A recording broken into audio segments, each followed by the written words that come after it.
ఈ సందర్భంగా ఒక్కటి చెప్పదలుచుకున్నా, ముఖ్యమంత్రిగా దేవుడు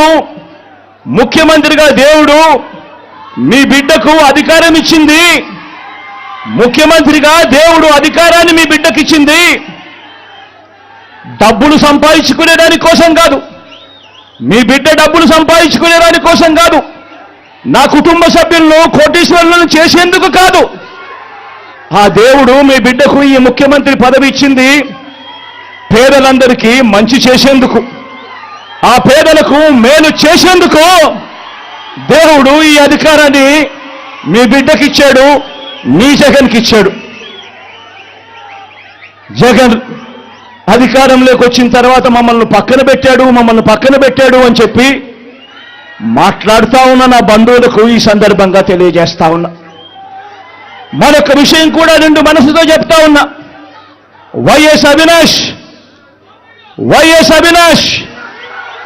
ఏ తప్పు చేయలేదని నేను బలంగా నమ్మాను కాబట్టి నేను అవినాష్కు టికెట్ ఇచ్చాను.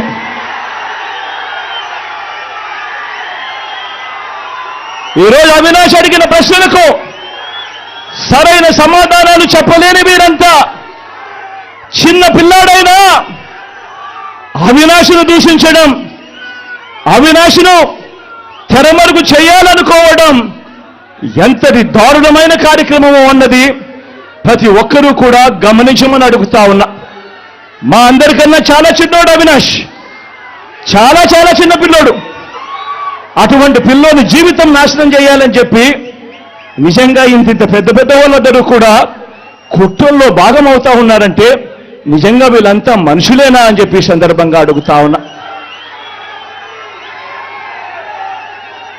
ఈరోజు పులివెందుల్లో కానీ కడపలో కానీ మొత్తం తెలుగు నేల మీద కానీ ఒక జలయజ్ఞం అన్నా, ఒక ఉచిత విద్యుత్ అన్నా, ఒక 108 అన్నా, ఒక 104 అన్నా, ఒక ఆరోగ్యశ్రీ అన్నా, వీటి అన్నింటితో పాటు మీ జగన్ మీ బిడ్డ పెట్టిన ఒక అమ్మఒడి అన్నా, ఒక గవర్నమెంట్ బడులలో ఇంగ్లీష్ మీడియం అన్నా, ఒక నాడు నేడు స్కూల్ అన్నా, ఒక నాడు నేడు హాస్పిటల్ అన్నా, ఒక చేయూత అన్నా, ఒక వైఎస్ఆర్ ఆసరా అన్నా, ఒక 31 లక్షల ఇళ్ల పట్టాలైనా, అందులో కడతా ఉన్న 22 లక్షల ఇళ్ళైనా, ఒక ఆరోగ్యశ్రీ విస్తరించిన ఆరోగ్యశ్రీ అయినా, ఓ ఆరోగ్య ఆసరా అయినా, ఓ ఆరోగ్య సురక్ష అయినా,